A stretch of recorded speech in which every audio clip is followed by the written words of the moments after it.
सिन्दूरारुणविग्रह त्रिनयना माणिक्यमौलिस्फुर तारानायकशेखरां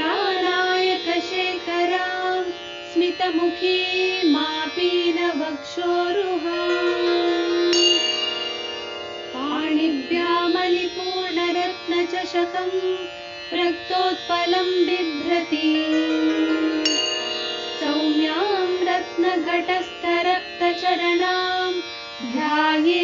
ಪ್ರೀತಳಾಗ್ತಾಳೆ, ಸುಪ್ರಸನ್ನಳಾಗ್ತಾಳೆ ಅನ್ನುವಂಥ ರೀತಿಯಲ್ಲಿ ನಾವು ಗಮನಿಸಿದ್ದೇನು. ಅವಳು ಶಿವಾರಾಧ್ಯ, ಮಂಗಳಮಯವಾದ ಭಾವನೆಗಳಿಂದ ಪೂಜಿಸಲ್ಪಡ್ತಾಳೆ. ಅಂಥ ತಾಯಿ ಮಂಗಳಮಯವಾದ ಭಾವನೆ ಅಂದಾಗ ಪ್ರತಿಯೊಂದು ಜೀವದಲ್ಲಿರುವಂಥ ಪರಮಾತ್ಮ ತತ್ವವನ್ನ ಭಾವಿಸಿ ಅವರವರಿಗೆ ಅವರವರ ಒಂದು ಯೋಗ್ಯತೆಗೆ ಅಥವಾ ಅವರವರ ಒಂದು ಭಾವಕ್ಕೆ ತಕ್ಕಂಥ ಒಂದು ಕೊಡುಗೆಯನ್ನ ಕೊಡುವುದರ ಮೂಲಕ ನಾವು ನಿನ್ನೆ ನೋಡಿದಂತೆ ಕೊಕ್ಕರೆಗೆ ತಟ್ಟೆಯಲ್ಲಿ, ನರಿಗೆ ಪೂಜೆಯಲ್ಲಿ ಈ ರೀತಿಯಾಗಿ ಮಾಡುವುದರಿಂದ ಪ್ರಯೋಜನ ಆಗಲ್ಲ. ಅವರವರಿಗೆ ಉಚಿತವಾದ ರೀತಿಯಲ್ಲಿ ಅವರನ್ನು ಸತ್ಕರಿಸುವುದೂ ಕೂಡ ಪರಮಾತ್ಮನ ಒಂದು ಪೂಜೆನೇ ಆಗತ್ತೆ ಅನ್ನುವುದನ್ನು ಭಾವಿಸಿಕೊಳ್ತಾ, ಅಂಥ ಪೂಜೆಯಿಂದ ಪರಮಾತ್ಮ ಸುಪ್ರೀತನಾಗ್ತಾನೆ, ಸನ್ನನಾಗ್ತಾನೆ, ಪರಮಾತ್ಮನ ಪರಿಪೂರ್ಣ ಅನುಗ್ರಹ ನಮಗೆ ದೊರಕುತ್ತೆ ಅನ್ನೋದನ್ನ ನೋಡಿದ್ವಿ. ಆ ರೀತಿಯಲ್ಲಿ ತಾಯಿ ಎಲ್ಲ ವಿಧವಾದಂಥ ಮಂಗಳಮಯವಾದ ಆಕಾರದಲ್ಲಿ ಶಿವ ಮೂರ್ತಿ, ಶಿವನಿಗೆ ತಾನೇ ಒಂದು ಶರೀರವಾಗಿ ಇದ್ದಾಳೆ. ಶಿವನಿಗೆ ಶರೀರ ಯಾವ ಯಾವ ರೀತಿಯಲ್ಲಿದ್ದಾಳೆ ಅಂದ್ರೆ, ಅವಳು ಶರೀರ ರೂಪದಲ್ಲಿ ಇದ್ದಾಳೆ, ಹಾಗೆ ಅಧಿದೈವತ ರೂಪದಲ್ಲಿದ್ದಾಳೆ. ಅವನು ಮಾಡುವಂತಹ ಪ್ರತಿಯೊಂದು ಚಟುವಟಿಕೆಯ ರೂಪದಲ್ಲಿ ತಾಯಿ ಶಿವನಿಗೆ ಕೈ ಜೋಡಿಸ್ತಾಳೆ. ಅವನ ಪ್ರತಿಯೊಂದು ಕ್ರಿಯೆಯಲ್ಲಿ ಅವಳ ಒಂದು ಸಹಕಾರ ಇದೆ ಅನ್ನುವಂತೆ ಶಿವಮೂರ್ತಿ ಅಂತ ನೋಡಿದ್ವಿ. ಹಾಗೆ ಇರುವಂತಹ ತಾಯಿ ಶಿವಂಕರಿ, ಸಕಲ ಜನರಿಗೂ ಕೂಡ ಮಂಗಳವನ್ನ ಉಂಟು ಮಾಡುವಳಾಗಿದ್ದಾಳೆ. ಯಾರಿಗೆ ಲೌಕಿಕ ಸುಖ ಭೋಗ ಬೇಕೋ ಅವರಿಗೆ ಲೌಕಿಕ ಸುಖ ಭೋಗವನ್ನ ಕೊಡ್ತಾಳೆ, ಯಾರಿಗೆ ಮೋಕ್ಷ ಬೇಕೋ ಅವರಿಗೆ ಮೋಕ್ಷವನ್ನೂ ಕೂಡ ಕರುಣಿಸುವವಳಾಗಿದ್ದಾಳೆ ಅನ್ನುವುದನ್ನ ನೋಡಿದ್ವಿ. ಈಗ ನಾವು ನೋಡೋದು ಶಿವ ಪ್ರಿಯ, ಶಿವನಿಗೆ ಪ್ರಿಯಳಾಗಿದ್ದಾಳೆ. ಎರಡು ರೀತಿಯಲ್ಲಿ ಶಿವಪ್ರಿಯ ಅಂದ್ರೆ, ನಾವು ಮೇಲಿಂದ ನೋಡಿಕೊಂಡು ಬಂದಂತೆ ಮಂಗಳಮಯವಾದ ನಡೆ ನಮ್ಮಲ್ಲಿದ್ರೆ ನಮ್ಮ ನಡೆಯಿಂದ ಅವಳು ಸುಪ್ರೀತಳಾಗ್ತಾಳೆ, ನಮ್ಮನ್ನ ಪ್ರೀತಿಸ್ತಾಳೆ. ಹಾಗೆ ಶಿವನಿಗೆ ತಾನು ಪ್ರಿಯಳಾಗಿದ್ದಾಳೆ. ಹೇಗೆ ನಾವು ತ್ವಮೇವ ಮಾತಾ ಚ ಪಿತಾ ತ್ವಮೇವ ತ್ವಮೇವ ಬಂಧುಶ್ಚ ಸಖಾತ್ವಮೇವ ಅಂತ ಪರಮಾತ್ಮನನ್ನ ಸಕಲ ಭಾವದಿಂದ ಭಾವಿಸ್ತೇವೆ, ಹಾಗೆ ತಾಯಿಯೂ ಕೂಡ ಶಿವನನ್ನ ತನ್ನ ಸರ್ವಸ್ವ ಎಂಬುದಾಗಿ ಭಾವಿಸಿದ್ದಾಳೆ ಅನ್ನೋದನ್ನ ಪೌರಾಣಿಕವಾದ ಕಥೆಗಳಲ್ಲಿ ನಾವು ನೋಡ್ತೇವೆ. ಸತೀದೇವಿಯ ವಿಷಯವಾಗಿರ್ಬೋದು ಅಥವಾ ಪಾರ್ವತಿಯ ವಿಷಯ ಆಗಿರ್ಬೋದು. ಸತೀದೇವಿ ತಾನು ಶಿವನನ್ನ ವಿವಾಹಿತನಾಗ್ತೇನೆ ಅಂತ ಸಂಕಲ್ಪ ಮಾಡಿಕೊಂಡಾಗ, ಶಿವನ ಒಂದು ಕಡೆಯಲ್ಲಿಂದ ದೂತರು ಬಂದಾಗ ತಂದೆ ತಾಯಿಗಳು ಎಷ್ಟೇ ಹೇಳಿದ್ರು ನಾನು ಅವನಿಗೆ ಸಂಪೂರ್ಣವಾಗಿ ಮನಸ್ಸನ್ನ ಕೊಟ್ಕೊಂಡಿದ್ದೇನೆ, ಅವನೇ ನನಗೆ ಪರಮ ಭಾಗ್ಯವಂತ, ಅವನೇ ನನ್ನ ಸರ್ವಸ್ವ ಅನ್ನುವ ಒಂದು ಭಾವವನ್ನ, ಅಮ್ಮ ಬೇಡ, ನಿನ್ ಕೈಲಿ ತಪಸ್ ಮಾಡಕ್ಕಾಗಲ್ಲ, ನೀನು ಒಂದು ಅರಮನೆಯಲ್ಲಿ ಹುಟ್ಟಿದವಳು, ಸುಖ ಲೋಲುಪ್ತಿಯಲ್ಲಿದ್ದವಳು, ತಪಸ್ಸು ಅಂದ್ರೆ ತುಂಬಾ ಕಷ್ಟ ಸಾಧ್ಯವಾದ್ದು ಅಂತ ಹೇಳಿದ್ರು ಕೂಡ, ಇಲ್ಲ ನಾನು ಅವನನ್ನೇ ತಾಯಿ ತಂದೆ ಬಂಧು ಬಳಗ ಅಂತ ನಂಬಿದ್ದೇನೆ, ಅವನೇ ನನಗೆ ಸರ್ವಸ್ವ, ಅವನು ನನ್ನ ಸರ್ವಪ್ರಿಯ ಅನ್ನುವ ಒಂದು ಭಾವದಲ್ಲಿ ಅವನನ್ನ ತನ್ನದಾಗಿಸಿಕೊಳ್ಳುವ ಭಾವ ಅವಳಲ್ಲಿರೋದನ್ನು ನಾವು ಗಮನಿಸಿದಾಗ ಶಿವ ಪ್ರಿಯ. ಇದೇ ಭಾವದಿಂದ ಅಂದ್ರೆ ತಾಯಿ ಇದು ಆದರ್ಶ ನಮಗೆ ತೋರಿಸಿರೋದು. ಇದೇ ಭಾವದಿಂದ ಗೋಪಸ್ತ್ರೀಯರು ಕೃಷ್ಣನನ್ನಾಗಲಿ, ಮೀರಾದೇವಿ ಕೃಷ್ಣನನ್ನ ಆರಾಧಿಸಿದ್ದಾಗಲಿ, ಗೋದಾದೇವಿ ಪರಮಾತ್ಮನನ್ನ ತನ್ನ ಪತಿಯನ್ನಾಗಿ ಭಾವಿಸಿಕೊಂಡಿದ್ದಾಗಲಿ, ಬಿಬಿ ನಾಚಿಯಾರ್ ಅವಳು ಈ ಒಂದು ಸಂಸ್ಕೃತಿಗೆ ಸಂಬಂಧ ಪಡೆದೇ ಇದ್ದವಳಾದರೂ ಕೂಡ ತಾನು ಪರಮಾತ್ಮನನ್ನ ತನ್ನ ಒಂದು ಪರಮ ದೈವ ಎನ್ನುವುದಾಗಿ ಭಾವಿಸಿಕೊಂಡು ದೆಹಲಿಯಿಂದ ಮೇಲುಕೋಟೆವರೆಗೆ ಓಡಿಕೊಂಡು ಬಂದು ಅವನಿಗೆ ತನ್ನ ಪ್ರಾಣವನ್ನ ಅರ್ಪಣೆ ಮಾಡುವಂತ ಒಂದು ಸಂದರ್ಭಗಳನ್ನು ನಾವು ಗಮನಿಸಿದಾಗ, ಈ ರೀತಿಯಲ್ಲಿ ಸರ್ವ ಸಮರ್ಪಣ ಶಿವಪ್ರಿಯ ಅಂದ್ರೆ ಎಲ್ಲ ಭಾವದಿಂದ ತಂದೆ ತಾಯಿ ಬಂಧು ಬಳಗ ಮಗು ಅಕ್ಕ ಅಣ್ಣ ತಮ್ಮ ಅಕ್ಕ ತಂಗಿ ಎಲ್ಲ ಭಾವದಿಂದ ಭಾವಿಸೋದಿದೆಯಲ್ಲ, ಹಾಗೆ ಪರಮಾತ್ಮನನ್ನ ಪರಮ ಸರ್ವಸ್ವ ಅನ್ನುವ ರೀತಿಯಲ್ಲಿ ಭಾವಿಸಿದರೆ ಅದು ಶಿವಪ್ರಿಯ. ಇದು ತಾಯಿ ಮಾಡಬೇಕಾ ಅಂತ ಕೇಳಿದ್ರೆ ತಾಯಿಗೆ ಇದು ಬೇಕಾಗಿಲ್ಲ. ಯಾವುದೇ ಒಂದು ನಡೆಯಲ್ಲಿ ನಾವು ನೋಡ್ತೇವೆ, ಪರಮಾತ್ಮ ಅವತಾರ ಮಾಡಬೇಕಾದ ಸಂಬಂಧ ಇಲ್ಲ. ಇದನ್ನ ಅನೇಕ ಬಾರಿ ಹೇಳ್ಕೊಂಡಿದ್ದೇವೆ. ಯಾಕೆಂದ್ರೆ ಪರಮಾತ್ಮ ಸರ್ವಶಕ್ತ. ಕೂತ ಜಾಗದಲ್ಲಿ ಹುಂಕಾರದಿಂದ ಅವನು ನಾಶ ಮಾಡಬಹುದು. ಶಬ್ದನೇ ಮಾಡದೆ ಯಾರನ್ನ ನಾಶ ಮಾಡಬೇಕೋ, ಯಾರನ್ನು ಉದ್ಧಾರ ಮಾಡಬೇಕೋ ಮಾಡಬಹುದು. ಇವತ್ತು ಯಾರ್ಯಾರು ಸದ್ದುಗದ್ಲ ಇಲ್ಲದೆ ಕೋಟಿ ಕೋಟಿ ಸಂಖ್ಯೆಯಲ್ಲಿ ಉರುಳಿಸೋದನ್ನ ನೋಡುವಾಗ ಅವರಿಗಿರುವ ಶಕ್ತಿ ಪರಮಾತ್ಮನಿಗಿಲ್ವೇ? ಆದರೆ ಪರಮಾತ್ಮ ಯಾಕೆ ಭೂಲೋಕಕ್ಕೆ ಅವತಾರ ಮಾಡ್ತಾನೆ, ಶರೀರಧಾರಿಯಾಗಿ ಅವತಾರ ಮಾಡ್ತಾನೆ? ತನ್ನನ್ನ ಆಶ್ರಯಿಸಿದ ಜೀವಿಗಳಿಗೆ ತನ್ನ ನಡೆಯನ್ನು ಒಂದು ಆದರ್ಶವಾಗಿಟ್ಟು, ನೋಡಿಪ್ಪ ಹೀಗೆ ನಡಿಬೇಕು ಅನ್ನುವುದನ್ನ ತೋರಿಸುವುದಕ್ಕಾಗಿ ಅವನು ಬರ್ತಾನೆ ಅನ್ನುವುದನ್ನ ಅನೇಕ ಬಾರಿ ನೋಡಿದ್ದೇವೆ. ಹಾಗಾಗಿ ದೇವಿಗಾದರೂ ಕೂಡ ಶಿವ ಸರ್ವಸ್ವ ಅನ್ನುವುದಿದ್ರು ಅದನ್ನ ಲೋಕಕ್ಕೆ ಒಂದು ಆದರ್ಶವಾಗಿ ಇಡಬೇಕು. ಪರಮಾತ್ಮ ಅಂದ್ರೆ ಏನೋ ಒಂದು ಭಯದಿಂದ ಊದ್ಕಡ್ಡಿ ಹಚ್ಚೋದು ಅಥವಾ ಒಂದು ಹಾಲು ನೀರು ಎರೆಯೋದು ಅಲ್ಲ. ಅವನನ್ನ ಸರ್ವಭಾವದಿಂದ ನಾವು ಪ್ರೀತಿಸಿದಾಗ ಸರ್ವವೂ ನಮಗೆ ದೊರಕುತ್ತೆ, ಮತ್ತೆ ಸರ್ವವೂ ನಮ್ಮದಾಗುತ್ತೆ ಅನ್ನುವ, ಸರ್ವವೂ ತನ್ನದಾಗಿರುವವನು ನಮ್ಮದಾಗುತ್ತಾನೆ. ಅದು ಮಹತ್ತಾದ್ದು. ಅಂಥ ಒಂದು ಲಾಭವನ್ನ ನಾವು ಪಡ್ಕೊಳ್ಬಹುದು ಅನ್ನುವಂಥ ಒಂದು ಆದರ್ಶವನ್ನ ತಾಯಿ ನಮಗೆ ಲೋಕದಲ್ಲಿ ಇಡ್ತಾ ಇದ್ದಾಳೆ. ಹಾಗಾಗಿ ಅವಳು ಶಿವಪ್ರಿಯ. ಶಿವನಿಗೆ ಅವಳು ಪ್ರಿಯೆ, ಅವನು ಶಿವಳಿಗೆ ಪ್ರಿಯ. ಅವಳು ಶಿವನಿಗೆ ಪ್ರಿಯ, ಅವನಿಗೆ ಇವಳು ಪ್ರಿಯ. ಹೀಗೆ ಶಿವಪ್ರಿಯ. ಶಿವಸ್ಯ ಪ್ರಿಯ ಒಂದು, ಶಿವ ಪ್ರಿಯ ಯಸ್ಯ ಸಹ ಒಂದು. ಎರಡು ರೀತಿ ಮಾಡಿಕೊಂಡ್ರೆ ಒಂದು ತತ್ಪುರುಷ, ಒಂದು ಬಹುವ್ರೀಹಿ. ಆಗ ಶಿವನು ಯಾರಿಗೆ ಪ್ರಿಯಳೋ ಅವಳು ಒಂದರ್ಥ, ಶಿವನಿಗೆ ಪ್ರಿಯಳಾದವಳು ಅಂತ ಒಂದರ್ಥ. ಇದೇ ಸಂಸ್ಕೃತದಲ್ಲಿರುವಂತಹ ಒಂದು ಸೌಂದರ್ಯ, ಒಂದು ಕಷ್ಟ ಅಂತಾನು ಅರ್ಥ ಮಾಡ್ಕೊಳ್ಬಹುದು. ಅದಕ್ಕೆ ಒಬ್ಬ ಬಡವ ರಾಜನ ಹತ್ರ ಬಂದಂತೆ ಭಿಕ್ಷೆ ಬೇಡೋದಕ್ಕೆ ಅಂತ ಬಂದಿರೋದ್ ಲೆಕ್ಕ. ಆದ್ರೆ ಅವನು ರಾಜನ ಹತ್ರ ನಿಂತ್ಕೊಂಡು ಹೇಳಿದ್ನಂತೆ, ಅಹಂಚ ತ್ವಂಚ ರಾಜೇಂದ್ರ ಲೋಕನಾಥ ಉಭಾವಪಿ ಅನ್ನಂತೆ. ಎಲ್ಲರಿಗೆ ಕೋಪ ಬರ್ತಿತ್ತು, ಇದೇನಯ್ಯ ನೀನು ಲೋಕನಾಥನ, ನಮ್ ರಾಜ ಲೋಕನಾಥ ಅಲ್ವೋ ಅಂತ. ಅದಕ್ಕೆ ಒಬ್ರು ತತ್ಪುರುಷ, ಒಬ್ರು ಬಹುವ್ರೀಹಿ ಅಷ್ಟೇ ವ್ಯತ್ಯಾಸ ಅಂತ ಹೇಳ್ಕೊಂಡಂತೆ. ಅಂದ್ರೆ ಲೋಕ ಎಲ್ಲ ಕಾಪಾಡಿದ್ರೆ ನಾನಿರ್ತೀನಿ, ನೀನು ಲೋಕನ ಕಾಪಾಡ್ತೀಯ, ಲೋಕ ಎಲ್ಲ ಕಾಪಾಡಿದ್ರೆ ನಾನಿರ್ತೀನಿ. ಅಂದ್ರೆ ಆ ರೀತಿ ಲೋಕನಾಥ ಅನ್ನೋ ಒಂದೇ ಶಬ್ದಕ್ಕೆ ಹೀಗೆ ಅರ್ಥ ಮಾಡ್ಕೊಳ್ಬಹುದು. ಹಾಗೆ ಶಿವಪ್ರಿಯ ಅಂದಾಗ ಶಿವನು ಪ್ರಿಯ ಯಾರಿಗೋ ಅವಳು ಅನ್ನುವುದು ಒಂದರ್ಥ, ಶಿವನನ್ನು ಪ್ರೀತಿಸುವವಳು ಯಾರೋ ಅವಳು ಅನ್ನುವುದು ಒಂದರ್ಥ. ಹೀಗೆ ಶಿವಪ್ರಿಯ. ಇನ್ನು ಶಿವ ನನ್ನ ಪ್ರಿಯ ಅನ್ನುವುದಾಗಿ ಯಾರು ಭಾವಿಸಬೇಕು ಅಂತ ಪ್ರಶ್ನೆ ಇಟ್ಕೊಂಡ್ರೆ, ಪ್ರತಿಯೊಂದು ಜೀವನು ಲೋಕದಲ್ಲಿರುವಂತಹ ಬಂಧುವರ್ಗವನ್ನ ಪ್ರೀತಿಸೋದಲ್ಲ, ಪ್ರೀತಿಸಬಾರ್ದು ಅಂತಲ್ಲ, ಆ ಯಾವ ಲೋಕದಲ್ಲಿರುವ ಬಂಧುವರ್ಗವನ್ನ ಪ್ರೀತಿಸ್ತಾರೋ ಅಷ್ಟೇ ಪ್ರೀತಿಯಿಂದ ಪರಮಾತ್ಮನನ್ನು ಪ್ರೀತಿಸಬೇಕು. ಆದರೆ ಹಾಗೆ ಜೀವಕ್ಕೆ ಶಿವನು ಪ್ರಿಯನಾಗಬೇಕು. ಈಗ ಇನ್ನೊಂದು ಸಮಾಸ ಬಂತು. ಶಿವನು ಯಾರಿಗೆ ಪ್ರಿಯನೋ ಅವಳು ಅನ್ನೋದು ಒಂದು, ಶಿವನನ್ನು ಶಿವನು ಪ್ರೀತಿಸುವವನು ಅನ್ನೋದು ಒಂದು. ಈಗ ಎಲ್ಲ ಜೀವಕೋಟಿಗಳು ಎಲ್ಲ ಭಾವದಿಂದ, ಅಂದ್ರೆ ತನ್ನ ತಂದೆ ತನ್ನ ತಾಯಿ ಅನ್ನುವ ಇತ್ಯಾದಿ ಭಾವಗಳಿಂದ ಲೋಕದಲ್ಲಿ ಯಾವ ಪ್ರೇಮವನ್ನ ಇಟ್ಕೊಂಡಿದ್ದೇವೋ ಈ ಪ್ರೇಮವನ್ನ ಪರಮಾತ್ಮನ ಕಡೆಗೆ ತಿರುಗಿಸಬೇಕು. ಆ ಪ್ರೇಮವನ್ನ ಪರಮಾತ್ಮನನ್ನ ಪ್ರೀತಿಸುವುದಕ್ಕೆ ಇಟ್ಕೊಂಡ್ರೆ ಆಗ ಅದೇನಾಗಲ್ಲ, ಬಂಧಕಾರಿಯಾಗಲ್ಲ, ಬಾಧಾಕಾರಿಯಾಗಲ್ಲ, ಕಷ್ಟ ಕೊಡಲ್ಲ, ನೋವು ಕೊಡಲ್ಲ. ಲೋಕದಲ್ಲಿರುವುದನ್ನ ಪ್ರೀತಿಸಿದಾಗ ಅದನ್ನ ಕಳ್ಕೊಳ್ಳಬೇಕಾಗಿ ಬಂದಾಗ ಅದು ಬಾಧೆ ಕೊಡುತ್ತೆ. ಆದ್ರೆ ಪರಮಾತ್ಮನನ್ನ ಪ್ರೀತಿಸಿದ್ರೆ ಅದು ನೋವನ್ನ ಕೊಡೋದಿಲ್ಲ ಅನ್ನುವ ಹಿನ್ನೆಲೆಯಲ್ಲಿ ಪ್ರತಿಯೊಂದು ಜೀವಕ್ಕೂ ಕೂಡ ಶಿವನು ಪ್ರಿಯನಾಗಬೇಕು. ಪ್ರತಿಯೊಂದು ಜೀವಕ್ಕೂ ಶಿವನೇ ಪ್ರಿಯನಾಗಬೇಕು. ಈಗ ವಶಿನ್ಯಾದಿ ವಾಗ್ದೇವತೆಗಳು, ವಶಿನಿ ಮೊದಲಾದಂಥ ವಾಗ್ದೇವಿ ಮೊದಲಾದಂಥ ದೇವತೆಗಳು ಶಿವೆಯನ್ನ ಪ್ರೀತಿಸುವುದರಿಂದ ಶಿವನಿಗೆ ಪ್ರೀತಿಯನ್ನು ಉಂಟು ಮಾಡ್ತಾ ಈಗ ಅವರೇನ್ ಮಾಡ್ತಿದ್ದಾರೆ, ಜೀವಲೋಕಕ್ಕೆ ಪ್ರಿಯ ಮಾಡ್ತಾ ಇದ್ದಾರೆ. ಹೇಗೆ? ಈ ಲಲಿತಾ ಸಹಸ್ರನಾಮ ಇತ್ಯಾದಿ ರೂಪದಲ್ಲಿ ಲೋಕವನ್ನ ಅನುಗ್ರಹ ಮಾಡ್ತಾ ಇದ್ದಾರೆ.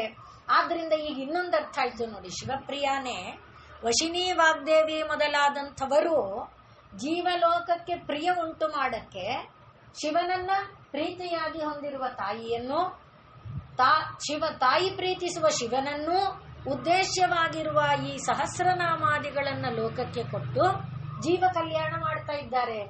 ಜೀವ ಕಲ್ಯಾಣ ಮಾಡೋದ್ರಿಂದ ಯಾರ ಪ್ರೀತಿ ಆಗ್ತಾ ಇದೆ? ಶಿವನ ಪ್ರೀತಿ ಆಗ್ತಾ ಇದೆ. ಹೇಗಿದೆ ನೋಡಿ ಒಂದೇ ಶಿವಪ್ರಿಯ ಶಬ್ದದಲ್ಲಿ. ಈಗ ವಶಿನಿ ವಾಗ್ದೇವಿ ಮೊದಲಾದಂಥ ದೇವತೆಗಳು ಈ ಜೀವಲೋಕಕ್ಕೆ ಪ್ರೀತಿಯನ್ನ ಉಂಟು ಮಾಡ್ತಾ, ಜೀವಲೋಕಕ್ಕೆ ಯಾವ ರೀತಿಯಿಂದ ಪ್ರೀತಿ? ಶಿವನನ್ನ ಪ್ರೀತಿಸಿರಿ, ಶಿವನು ನಿಮಗೆ ಪ್ರೀತಿಗೆ ಗುರಿಯಾಗಿರಲಿ ಅನ್ನುವುದನ್ನು ಬೋಧಿಸ್ತಾ ಸಹಸ್ರನಾಮದ ರೂಪದಲ್ಲಿ ಜೀವಲೋಕಕ್ಕೆ ಹಿತವನ್ನುಂಟು ಮಾಡುವುದರ ಮೂಲಕ ಶಿವನಿಗೆ ಪ್ರೀತಿ, ಶಿವಗೆ ಪ್ರೀತಿ. ಹೀಗೆ ಶಿವಪ್ರಿಯ. ಅದು ಮಾಡಿದ್ರಿಂದ ಅವ್ರಿಗೇನ್ ಲಾಭ ಅಂದ್ರೆ, ದೇವಿ ಇಷ್ಟಪಡ್ತಾಳೆ, ದೇವಿ ಪ್ರೀತಿಸ್ತಾಳೆ, ದೇವಿ ಸರ್ವಶಕ್ತಿ ಕೊಡ್ತಾಳೆ. ದೇವಿ ಸರ್ವಶಕ್ತಿ ಕೊಟ್ಟಿದ್ರಿಂದ ತಾನೇ ಅವರಿಗೆ ಲಲಿತೆ ಸಹಸ್ರನಾಮ ಬರೆಯಕ್ಕಾಯ್ತು. ಅವಳ ಮುಂದೆನೆ ಹೇಳಿ ಭಲೆ ಭೇಷ್ ಅಂತ ಅವ್ರ ವಿಷಯನ ಒಬ್ಬರ ಮುಂದೆ ನಿಂತು ಹೇಳಕ್ ನಮ್ಗೆ ಸಂಕೋಚ ಆಗುತ್ತೆ ಅಲ್ವೇ? ಅದರಲ್ಲಿ ದೇವರ ವಿಷಯ ಮಾತಾಡ್ಬೇಕಾದ್ರೆ ಅಂಥದ್ದು ಇವರಿಗೆ ವಶಿನಿ ವಾಗ್ದೇವಿ ಮೊದಲಾದವರಿಗೆ ಆ ಶಕ್ತಿ ಬಂದಿದ್ದೆಲ್ಲಿಂದ? ತಾಯಿಯಿಂದ. ಅದು ಯಾತಕ್ಕೆ? ಲೋಕಹಿತಕ್ಕೆ. ಹಾಗೆ ಲೋಕಹಿತದಿಂದ ತಾಯಿ ಸುಪ್ರೀತಳಾಗ್ತಾಳೆ, ತಾಯಿಯ ಸುಪ್ರೀತಿಯಿಂದ ಪರಮಾತ್ಮ ಸುಪ್ರೀತನಾಗ್ತಾನೆ. ಹೀಗೆ ಶಿವಪ್ರಿಯತೆ ಅನ್ನುವುದು ಲೋಕ, ಇಹಲೋಕ, ಪರಲೋಕಗಳನ್ನ ಬೆಸೆಯುವ ಒಂದು ಬಂಧವಾಗಿ ನಿಲ್ಲುತ್ತೆ. ಆ ರೀತಿ ಶಿವಪ್ರಿಯ. ಇನ್ನು ಮುಂದಿನದು ಶಿವ ಪರ. ಪರ ಅಂದ್ರೆ ನಾನು ಅವರ ಪರವಾಗಿ ಮಾತಾಡ್ತಿದ್ದೀನಿ ಅಂತೀವಿ ಅಲ್ವೇ? ಹಾಗೆ ಶಿವಪರ. ಇವಳು ತಾಯಿ ಏನೇನು ಕೆಲಸ ಮಾಡ್ತಾ ಇದ್ದಾಳೆ ಅದೆಲ್ಲ ಶಿವನ ಪರವಾಗಿ ಮಾಡ್ತಾ ಇದ್ದಾಳೆ. ಮತ್ತೆ ತಿರ್ಗಾ ಅದೇ ನಮಗೆ ಆದರ್ಶ. ಏನ್ ಆದರ್ಶ? ನಾನು ಮಾಡ್ತಾ ಇರೋ ಕೆಲಸ ಯಾರಿಗೋಸ್ಕರ ಮಾಡ್ತಾ ಇದ್ದೀನಿ? ಯಾರು ಕೆಲಸ ಮಾಡ್ತಾ ಇದ್ದೀನಿ? ಮಗನ ಕೆಲಸ ಮಾಡ್ತಾ ಇಲ್ಲ, ಬಾಸ್ ಕೆಲಸ ಮಾಡ್ತಾ ಇಲ್ಲ, ಸಂಘಟನೆಯ ಒಂದು ಸಂಘದ ಕೆಲಸ ಮಾಡ್ತಾ ಇಲ್ಲ. ಯಾರ ಕೆಲಸ ಮಾಡ್ತಾ ಇದ್ದೀನಿ? ಪರಮಾತ್ಮನ ಕೆಲಸ ಮಾಡ್ತಾ ಇದ್ದೀನಿ. ಆ ರೀತಿಯಾದ ಭಾವನೆ ಅದು. ಅಂದ್ರೆ ನನ್ನ ಕೆಲಸವೆಲ್ಲ ಯಾರ ಪರವಾಗಿದೆ? ಶಿವ ಪರವಾಗಿದೆ. ಈ ಭಾವನೆ ಗೀತೆಯಲ್ಲಿ ಗೀತಾಚಾರ್ಯ ನಮಗೆ ತೋರಿಸಿಕೊಟ್ಟಿರೋದು. ಅದನ್ನೇ ಯಜ್ಞ ಸ್ವರೂಪ ಅಂತ ಬೋಧಿಸಿದ್ದಾನೆ. ಆದ್ರಿಂದ ಸಹ ಯಜ್ಞ ಪ್ರಜಾ ಸೃಷ್ಟ ಅನ್ನುವುದನ್ನ ಯಜ್ಞ ಸ್ವರೂಪವಾಗಿ ಬೋಧಿಸಿದ್ದಾನೆ. ರಾಮಾದಿ ಅವತಾರದಲ್ಲಿ ಹಾಗೆ ರಾಮಾಯಣ ಇರೋದೇ ಯಜ್ಞ. ಆದ್ರಿಂದಲೇ ವೇದ ಪ್ರಾಚೇತಸಾದಾಸೀತ್ ಸಾಕ್ಷಾತ್ ರಾಮಾಯಣಾತ್ಮನ. ಯಾವ ರೀತಿ ಅಂದ್ರೆ ರಾಮ ಬಂದಿದ್ದರಿಂದ ಆರಂಭ ಮಾಡಿದ್ರೆ, ರಾಮ ಬಂದಿದ್ದು ಯಜ್ಞದಿಂದ, ತಾಯಿ ಸೀತೆ ಬಂದಿದ್ದು ಯಜ್ಞಕ್ಕೆ ನೆಲವನ್ನ ಶುದ್ಧ ಮಾಡ್ತಾ ಇರುವಾಗ, ಒಟ್ಟು ಯಜ್ಞದ ಸಂದರ್ಭದಲ್ಲೇ. ಯಜ್ಞ ಅಂದಾಗ ಏನಂತ ನಾವು ನೋಡಿದ್ದೇವೆ? ನನ್ನದಲ್ಲ ಎನ್ನುವ ಭಾವನೆಯಿಂದ ಮಾಡುವ ಕ್ರಿಯೆ. ಪರಮಾತ್ಮ ಅದನ್ನೇ ಬೋಧಿಸಿದ್ದಾನೆ ಗೀತೆಯಲ್ಲಿ. ಎಲ್ಲ ನನಗೆ ಅರ್ಪಣೆ ಮಾಡ್ತಾ ಮಾಡಪ್ಪ, ಆಗ ಸುಖ ದುಃಖ ಪಾಪ ಪುಣ್ಯ ನಿನ್ನನ್ನ ಬಂಧಿಸಲ್ಲ, ನಿನಗೆ ಅದು ಕಷ್ಟ ಕೊಡೋದಿಲ್ಲ. ಆ ರೀತಿಯಲ್ಲಿ ನಾವು ಮಾಡುವ ಕೆಲಸವನ್ನ ಪರಮಾತ್ಮ ಪರವಾಗಿ ಮಾಡಿದ್ರೆ ಆನ್ ಬಿಹಾಫ್ ಆಫ್ ಅಂತ ಹೇಳ್ತೇವಲ್ವಾ, ಹಾಗೆ ಅವರ ಪರವಾಗಿ ನಾವು ಮಾಡುವಂಥ ಕೆಲಸ ಶಿವ ಪರ. ತಾಯಿ ಈಗ ಅವಳಿಗೆ ಸ್ವಂತವಾದಂಥ ಇಚ್ಛೆ ಅಪೇಕ್ಷೆ ಆ ಥರ ಇಲ್ಲ. ಪರಮಾತ್ಮ ಸಂಕಲ್ಪ ಮಾಡಿದ ಸೃಷ್ಟಿ ಕಾರ್ಯ ಆಗಬೇಕು, ತಕ್ಷಣ ತಾಯಿ ಅದಕ್ಕೆ ಕೈ ಜೋಡಿಸಿದ್ಲು. ಇದು ಆದರ್ಶ. ಲೋಕದಲ್ಲಿ ಒಂದು ಕುಟುಂಬದ ದಾಂಪತ್ಯಕ್ಕೂ ಕೂಡ ಒಬ್ಬರ ಮನೋಧರ್ಮಕ್ಕನುಗುಣವಾದಂಥ ಒಂದು ವ್ಯವಹಾರ ಇದ್ರೆ ಅಲ್ಲಿ ಸಾಮರಸ್ಯ ಇರುತ್ತೆ, ಸೌಹಾರ್ದ ಇರುತ್ತೆ. ಅದರಿಂದ ಏನಿರುತ್ತೆ? ಸುಖ ಶಾಂತಿ ನೆಮ್ಮದಿಗಳು ಆ ಕುಟುಂಬದಲ್ಲಿ ಇರುತ್ತೆ. ಅದನ್ನ ಒಂದು ಆದರ್ಶವಾಗಿಟ್ಟುಕೊಂಡೇ ವೈವಾಹಿಕ ಮಂತ್ರಗಳನ್ನು ಕೂಡ ಲೋಕದಲ್ಲಿ ನಾವು ಇರೋದನ್ನ ಗಮನಿಸ್ತೇವೆ. ಒಟ್ಟಿನಲ್ಲಿ ಈಗ ಪರಮಾತ್ಮನ ಪರವಾದಂಥ ಚಟುವಟಿಕೆ ತಾಯಿಯಲ್ಲೇನಿದೆಯೋ ಅದು ಶಿವ ಪರ. ಶಿವಪರವಾದಂಥ ಚಟುವಟಿಕೆ ಉಳ್ಳವಳು. ಇನ್ನು ಪರ ಅಂದ್ರೆ ಉತ್ಕೃಷ್ಟ ಅಂತ ಅರ್ಥ. ಉತ್ಕೃಷ್ಟ ಅಂದ್ರೆ ಈಗ ನಾವು ಹೇಳ್ತೇವೆ ಇಂದ್ರಿಯಾಣಿ ಪರಾಣ್ಯಾಹುಹು ಇಂದ್ರಿಯೇಭ್ಯ ಪರಂ ಮನಃ. ಹಾಗೆ ಹೇಳುವಾಗ ಒಂದನ್ನ ಮೀರಿ ಒಂದು ಉತ್ಕೃಷ್ಟ ಅಂತ ತಗೊಂಡ್ರೆ ಯಾವುದು ಪರಮ ಉತ್ಕೃಷ್ಟ ಅಂತ ಕೇಳಿದ್ರೆ ಶಿವ ಎಂಬುದೇ ಪರಮ ಉತ್ಕೃಷ್ಟ. ಶಿವ ಎನ್ನುವುದು ಉತ್ಕೃಷ್ಟವಾಗಿದ್ರು ಶಿವ ಎನ್ನುವುದು ಶಿವನ ಪರವಾಗಿರೋದರಿಂದ ಶಿವನೇ ಅತ್ಯಂತ ಉತ್ಕೃಷ್ಟನಾದವನು. ಪರಮಾತ್ಮ ಪರಬ್ರಹ್ಮ ಎಂಬುದೇ ಅತ್ಯಂತ ಉತ್ಕೃಷ್ಟವಾದದ್ದು. ಯಾಕೆ ಅಂದರೆ ಶಿವ ಮಾಡುವಂಥ ಕೆಲಸಗಳು ಸೃಷ್ಟಿ, ಸ್ಥಿತಿ, ಲಯ, ಅನುಗ್ರಹ, ತಿರೋಧಾನ, ಈ 5 ವಿಧವಾದ ಕೆಲಸಗಳಲ್ಲೂ ತಾಯಿಯ ಕೃಪೆ ಇಲ್ಲ ಅಂತಾದರೆ, ತಾಯಿ ಸಹಕಾರ ಕೊಡಲಿಲ್ಲ ಅಂತಾದರೆ ಈ ಕೆಲಸಗಳು ನಡೆಯೋದಿಲ್ಲ. ಹಾಗಾಗಿ ಶಿವಪರ ಅನ್ನುವುದು ಶಿವನ ಒಂದು ಪರವಾಗಿ ಆಡ್ತಾ ಇರುವಾಗ ಶಿವನ ಒಂದು ಎಲ್ಲಕ್ಕೆ ಈ ಸೃಷ್ಟಿ, ಸ್ಥಿತಿ, ಲಯ, ಅನುಗ್ರಹ, ತಿರೋಧಾನವನ್ನ ಮೀರಿದ ನೆಲೆಯಲ್ಲಿರುವ ಶಿವನನ್ನ ನೆನಪು ಮಾಡಿಕೊಡೋದ್ರಿಂದ ಶಿವ ಪರ. ಈ ಎಲ್ಲಕ್ಕೆ ಶಕ್ತಿಯ ಸ್ಫೂರ್ತಿ, ಪ್ರೇರಣೆ ಎಲ್ಲ ಇರೋದು ನಮಗೆ ಅದರಿಂದನೇ. ಹಾಗಾಗಿ ಶಿವ ಪರ. ಇನ್ನು ಪರ ಅಂದ್ರೆ ಬೋಧಿಸು ಅಂತ ಅರ್ಥ. ಪರ ಅಂದ್ರೆ ಉತ್ಕೃಷ್ಟ ಅಂದಾಗ ಯಾರು ಉತ್ಕೃಷ್ಟ ಅನ್ನೋದು ನೋಡ್ಕೊಂಡ್ವಿ. ಒಂದು ಬೋಧಿಸು ಅಂತ ಹೇಳ್ಕೊಂಡಾಗ ಯಾರನ್ನ ಯಾರಿಗೆ ಏನಂತ ಬೋಧಿಸೋದು ಅಂದ್ರೆ ಯಾರು ದೊಡ್ಡವರು ಮನೆಯಲ್ಲಿ ಅನ್ನೋಂಥ ಅಲ್ಲ.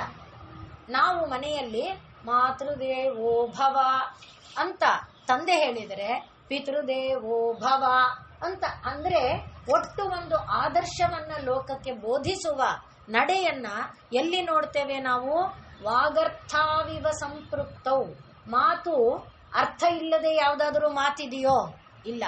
ಹುಚ್ಚನೇ ಮಾತಾಡಿದ್ರು ಒಂದು ಮಾತಿಗೆ ಸಂಬಂಧ ಇಲ್ಲದೆ ಇರಬಹುದು, ಆದರೆ ಮಾತಿಗೆ ಅರ್ಥ ಅಂತೂ ಇದ್ದೇ ಇದೆ. ಅದು ನಮಗೆ ಸಂಬಂಧ ಪಡದೇ ಇರ್ಬೋದು, ಆದರೆ ಅವನ ಹೃದಯದಲ್ಲಿ ಇದೆ, ಆ ಮಾತಿಗೆ ಸಂಬಂಧ ಇದೆ.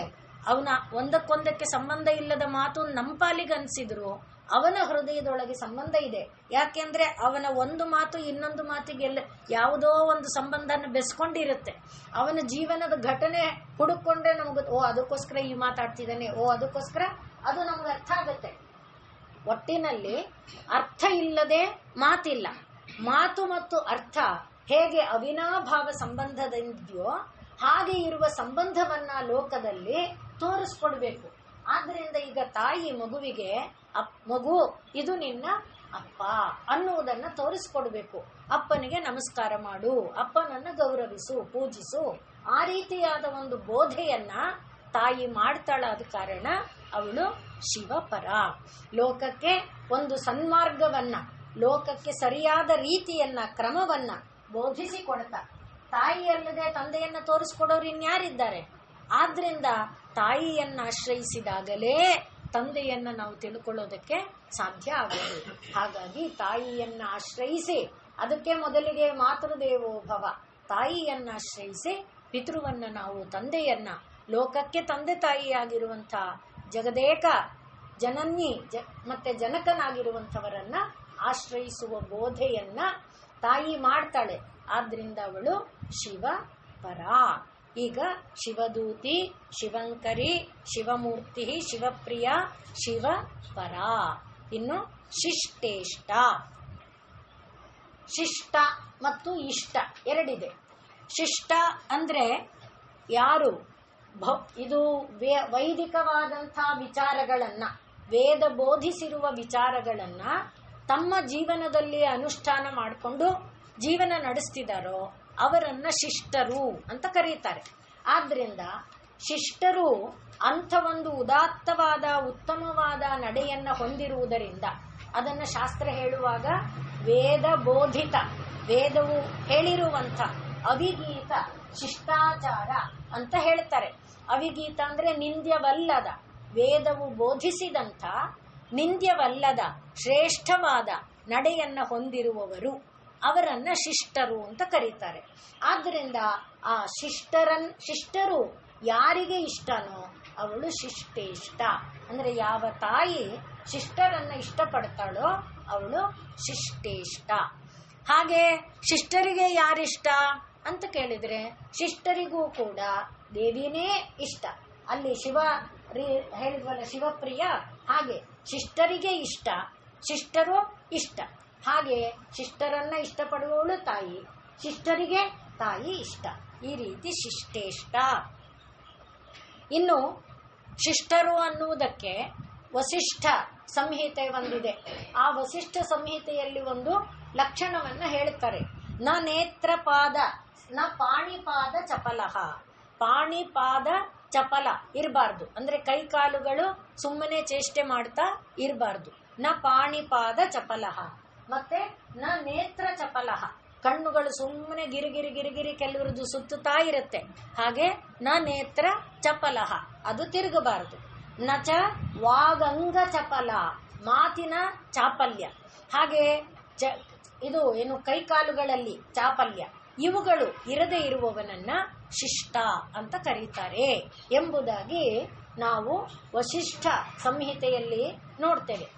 ಇಲ್ಲಿ ನಾವು ಮುಖ್ಯವಾಗಿ ಇನ್ನೊಂದು ಗಮನಿಸಬೇಕಾದಂತಹ ಅಂಶ ಅಂದ್ರೆ, ವಸಿಷ್ಠರನ್ನ ಎಲ್ಲ ಋಷಿಗಳಿಗಿಂತ ಶ್ರೇಷ್ಠರಾದವರು ಅಂತ ಪರಿಭಾವಿಸ್ತಾರೆ. ವಸಿಷ್ಠರ ಸ್ಥಾನ ತುಂಬಾ ಹಿರಿದಾದ್ದು. ವೇದದಲ್ಲೇ ವಶೇ ತಿಷ್ಠತೀತಿ ವಸಿಷ್ಠ ಅಂತ ತೈತ್ತರೀಯ ಆರಂಭದಲ್ಲೇ, ಅಂದ್ರೆ ಯಜುರ್ವೇದದ ಆರಂಭ ಮಂತ್ರಗಳಲ್ಲೇ ವಸಿಷ್ಠರ ಒಂದು ಸ್ಥಾನವನ್ನ ನೋಡ್ತೇವೆ. ಏನು ಅಂಥದ್ದು ಅಂತ ಕೇಳಿದ್ರೆ, ನಮ್ಮನ್ನ ನಾವು ನಿಯಂತ್ರಣ ಮಾಡಿಕೊಳ್ಳುವಾಗ ಎಷ್ಟೋ ಇದನ್ನ ನಾವು ಪ್ರಯತ್ನ ಪೂರ್ವಕವಾಗಿ ಮಾಡಿದರೆ ಕಣ್ಣನ್ನ, ಕಿವಿಯನ್ನ, ಸ್ವಲ್ಪ ಮಟ್ಟಿಗೆ ಕೈಕಾಲುಗಳನ್ನ, ಈಗ ಹೇಳಿದಂತೆ ನ ಪಾಣಿಪಾದ ಚಪಲಃ, ನ ವಾಕ್ ಚಪಲಃ, ನ ನೇತ್ರ ಚಪಲಃ, ಇದನ್ನೆಲ್ಲ ಏನೋ ನಿಯಂತ್ರಣ ಮಾಡಬಹುದು. ಆದರೆ ಈ ಬಾಯಿ ಚಾಪಲ್ಯ ಇದೆಯಲ್ಲ, ಅದರ ನಿಯಂತ್ರಣ ಅತ್ಯಂತ ಕಷ್ಟ ಸಾಧ್ಯವಾದ್ದು. ಎರಡೂ ರೀತಿಯಿಂದ, ತಿನ್ನೋ ಚಾಪಲ್ಯ, ಆಡುವ ಚಾಪಲ್ಯ, ಎರಡೂ ಕೂಡ ಹೋಗೋದಿಲ್ಲ, ಸುಲಭವಾಗಿ ಹೋಗೋದಿಲ್ಲ. ಇದು ಶಾಸ್ತ್ರಗಳು ಹೇಳುತ್ತೆ. ಆದ್ರಿಂದ ಮತ್ತೆ ಜೀವ ಹೋಗುವಾಗಲೂ ಕೂಡ ಎಲ್ಲ ಹೋದ್ರು ಇವೆರಡಿರುತ್ತೆ. ಊಟನೂ ಬಿಟ್ಬಿಟ್ಟಿದ್ರು ಮಾತಾಡಬೇಕು ಅನ್ನೋದಿರುತ್ತೆ, ಬರ್ತಿಲ್ಲ ಬಾಯಿ ಅಷ್ಟೇ, ಆದ್ರೆ ಒಳಗಡೆ ಇರುತ್ತೆ. ಆ ಎರಡೂ ನಿಗ್ರಹ ಇದೆಯಲ್ಲ, ಅತ್ಯಂತ ಕಠಿಣ ಸಾಧ್ಯವಾದದ್ದು. ಮಾತು ಎನ್ನುವುದು ಯಾವ ಸ್ವರೂಪ? ಅಗ್ನಿಯ ಸ್ವರೂಪ.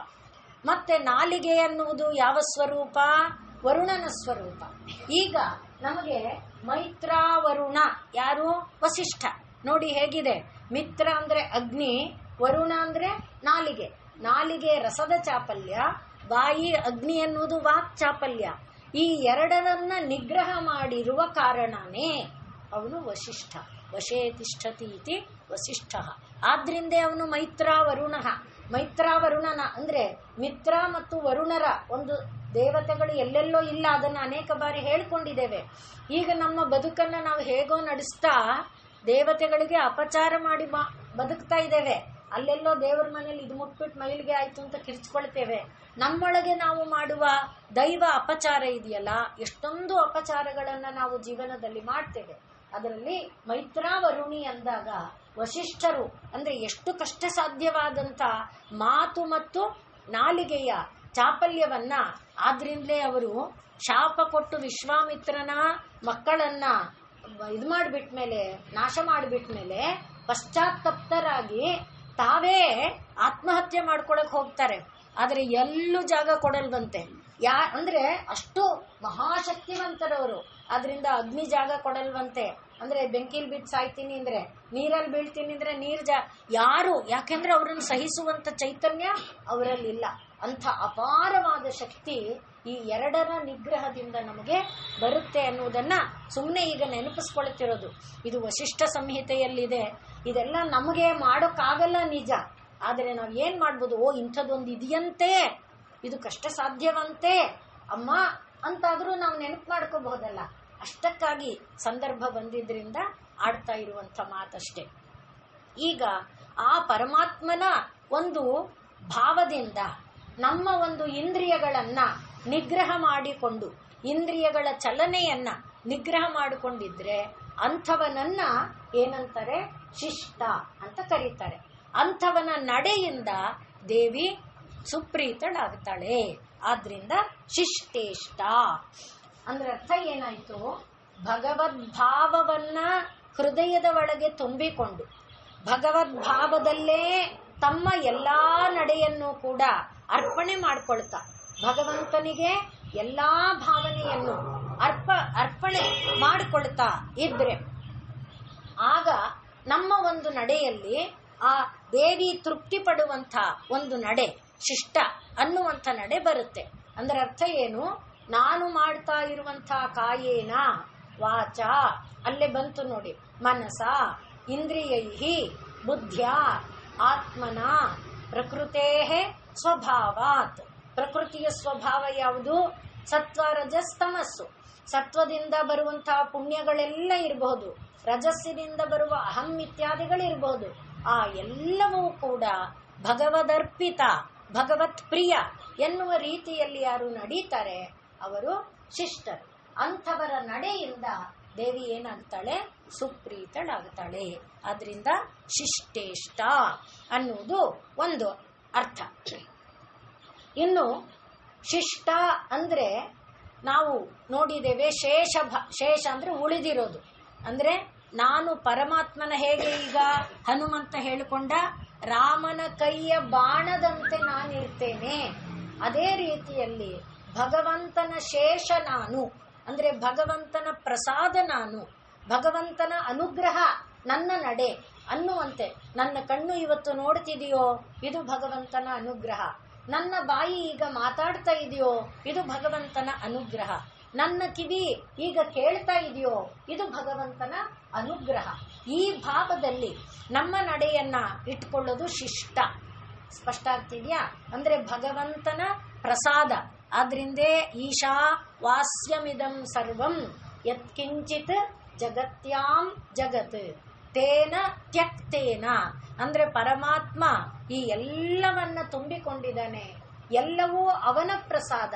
ಅವನು ಪ್ರಸಾದವಾಗಿ ಏನು ಹಾಕಿದನೋ ಅದರಿಂದ ನಾನು ಬದುಕ್ತೇನೆ ಅನ್ನುವ ಭಾವ, ಅದು ಶಿಷ್ಟ. ಈಗ ನೋಡಿ, ಶಿಷ್ಟಕ್ಕೆ ನಾವು ಎಷ್ಟು ಲಕ್ಷಣವನ್ನ ನೋಡಿದ್ವಿ. ಅಂಥ ಶಿಷ್ಟರ ನಡೆ ತಾಯಿಗೆ ಪ್ರೀತಿಯಾಗತ್ತೆ. ಅದನ್ನೇ ಗೀತಾಚಾರ್ಯ ಯಜ್ಞಶಿಷ್ಟಾಮೃತ ಭುಜ ಅಂತ ಹೇಳಿದ್ದಾನೆ. ಅಂದ್ರೆ ದೈವೀ ಭಾವದೊಡನೆ ಜೀವನವನ್ನ ನಡೆಸಿದಾಗ, ಆ ಭಾವದಿಂದ ತೃಪ್ತನಾದರೆ ನಾವು ಮಾಡುವ ಎಲ್ಲ ಕೆಲಸವೂ ಅಮೃತಾನೆ, ನಮ್ಮ ಕೆಲಸದಿಂದ ದೊರಕುವ ಫಲ ಎಲ್ಲ ಅಮೃತಾನೆ, ಯಾವುದು ಪಾಪಕರವಾದ ಫಲ ದೊರಕೋದಿಲ್ಲ.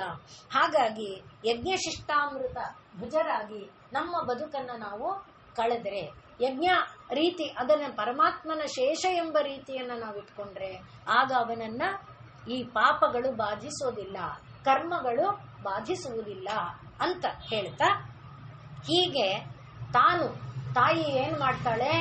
ಸತ್ಯಂ ವದ ಧರ್ಮಂಚರ ಸ್ವಾಧ್ಯಾಯ ಅನ್ಮಾ ಪ್ರಮದಃ ಆಚಾರ್ಯಾಯ ಪ್ರಿಯಂಧನಮಾಕೃತ್ಯ ಪ್ರಜಾತಂತುಂ ಮಾ ವ್ಯವಚ್ಛೇತ್ಸೀಹಿ. ಹೀಗೆ ಆಜ್ಞೆ ಮಾಡ್ತಾಳೆ. ಅವಳು ಸುಮ್ಮನೆ ಆಜ್ಞೆ ಮಾಡ್ತಾ ಇಲ್ಲ, ತಾನದನ್ನ ನಡೆದು ತೋರಿಸ್ತಾ ಸತ್ಯ ಮಾರ್ಗದಲ್ಲಿ ಇರಬೇಕು, ಧರ್ಮ ಮಾರ್ಗದಲ್ಲಿ ಇರಬೇಕು. ಮತ್ತೆ ಎಂದಿಗೂ ಕೂಡ ಈ ಮಾರ್ಗಗಳನ್ನ, ಅಂದ್ರೆ ಯಾವ ವೇದೋಕ್ತವಾದ ಮಾರ್ಗಗಳನ್ನ ಲೋಕಕ್ಕೆ ಕೊಟ್ಟಿದ್ದಾರೋ, ಶಾಸ್ತ್ರ ವಿಧಿಸಿದೆಯೋ, ಆ ಶಾಸ್ತ್ರ ವಿಧಿಸಿರುವ ಮಾರ್ಗಗಳಲ್ಲಿ ನಾವು ನಡ್ಕೊಳ್ಬೇಕು, ಅದನ್ನ ಉಲ್ಲಂಘನೆ ಮಾಡಿ ನಡ್ಕೊಳ್ಬಾರ್ದು ಅನ್ನುವ ಒಂದು ಧರ್ಮವನ್ನ ಅವಳು ಶಿಷ್ಟ ಆಜ್ಞೆ ಮಾಡ್ತಾ ಬೋಧಿಸ್ತಾಳೆ. ಅಂಥ ಒಂದು ನಡೆಯಿಂದ ತಾಯಿ ಇಷ್ಟ ಪ್ರೀತಳಾಗ್ತಾಳೆ. ಅಥವಾ ಇಷ್ಟ ಅಂದ್ರೆ ಹೋಮ ಮಾಡಲ್ಪಡುವಂತ. ಅಂದ್ರೆ ಅರ್ಥ ಏನು? ಹೋಮ ಮಾಡಿದಾಗ ಎಷ್ಟು ಪವಿತ್ರವಾದ ಕೆಲಸ ಹೋಮ, ಹಾಗೆ ಶಿಷ್ಟರ ನಡೆ ಎಂಬುದೇ ಪವಿತ್ರವಾದಂಥ ಕೆಲಸ, ಹೋಮದಷ್ಟು ಪವಿತ್ರವಾದಂಥ ಒಂದು ಕೆಲಸ ಅನ್ನುವುದನ್ನ ಶಿಷ್ಟೇಷ್ಟ. ಇನ್ನು ಮುಂದಿನದು ಶಿಷ್ಟ ಪೂಜಿತ. ಈಗ ಹೇಳಿದ ಮೇಲೆ ಸತ್ಯಂ ವದ ಧರ್ಮಂಚರ ಎಲ್ಲ ಹೇಳಿದ ಮೇಲೆ ಅದರ ಅರ್ಥ ಏನು? ಶಾಸ್ತ್ರ ಅಂತಾಯ್ತು. ಆ ಶಾಸ್ತ್ರ ಹೇಳಿರುವ ರೀತಿಯಲ್ಲಿ ನಮ್ಮ ಬದುಕನ್ನ ನಾವು ರೂಪಣೆ ಮಾಡಿಕೊಂಡು ಅದರಂತೆ ಜೀವನ ನಡೆಸಿದರೆ ಅದು ಶಿಷ್ಟ ಪೂಜಿತ. ಶಿಷ್ಟ ನಡೆಯಿಂದ ನಾವು ತಾಯಿಯನ್ನ ಪೂಜೆ ಮಾಡಿದಂತೆ ಆಗತ್ತೆ. ಆದ್ರಿಂದಲೇ ಮತ್ತೆ ಗೀತೆಯನ್ನೇ ನಾವು ಇಲ್ಲಿ ಆಧಾರವಾಗಿ ಇಟ್ಕೊಳ್ಬಹುದು. ಯಾಕೆ ಅಂದ್ರೆ ಪರಮಾತ್ಮ ಏನ್ ಹೇಳಿದಾನೆ? ಇದನ್ನ ಕೆಲಸ ಮಾಡಬೇಕಾದ್ರೆ ಯಾರು ಯಶಾಸ್ತ್ರ ವಿಧಿ ಮುತ್ಸೃಜ್ಯ ವರ್ತತೆ ಕಾಮಕಾರತಃ, ಶಾಸ್ತ್ರ ಹೇಳಿರುವ ರೀತಿಯನ್ನ ಬಿಟ್ಟು ತನ್ನಿಷ್ಟ ಬಂದಂತೆ ತಾನು ವ್ಯವಹಾರ ಮಾಡ್ತಾ ಇದೇ ಶಾಸ್ತ್ರ ಎನ್ನುವಂತೆ ಯಾರಿದ್ದಾನೋ ಆಗ ನಸ ಸಿದ್ಧಿಮವಾಪ್ನೋತಿ, ಅವನಿಗೆ ಸಿದ್ಧಿಯೂ ಇಲ್ಲ ಸುಖವೂ ಇಲ್ಲ. ನ ಸುಖಂ ನ ಪರಾಗತಿ, ಅವನಿಗೆ ಸುಖವೂ ಇಲ್ಲ ಪರಾಗತಿಯೂ ಕೂಡ ಇಲ್ಲ. ಆದ್ರಿಂದ ಗೀತಾಚಾರ್ಯ ಹೇಳ್ತಿರೋದೇನು? ತಸ್ಮಾತ್, ಆದ್ರಿಂದ ಶಾಸ್ತ್ರಂ ಪ್ರಮಾಣಂತೆ, ಶಾಸ್ತ್ರ ಪ್ರಮಾಣದಿಂದ ಬದುಕಪ್ಪ, ಇದೇ ಶಿಷ್ಟ. ತಾಯಿ ಹೇಳ್ತಿರೋದು ಅದನ್ನೇ, ಸತ್ಯಂ ವದ ಧರ್ಮ ಅಂದ್ರೆ ಆ ಶಾಸ್ತ್ರ ಹೇಳಿರುವ ಮಾರ್ಗದಲ್ಲಿ ನಡಿಬೇಕು.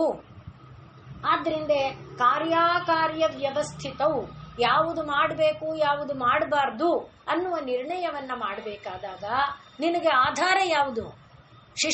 ಶಿಷ್ಟರ ನಡೆ ಒಂದು. ಯಾಕೆಂದ್ರೆ ಮೊದಲೇ ಹೇಳಿಕೊಂಡಿದ್ದೇವೆ, ಅವಿಗೀತ ವೇದ ಬೋಧಿಸಿರುವಂತ ಒಂದು ನಡೆ ಅದು, ಅಂದ್ರೆ ವೇದೋಕ್ತವಾದ ನಿಂದ್ಯವಲ್ಲದ ನಡೆ.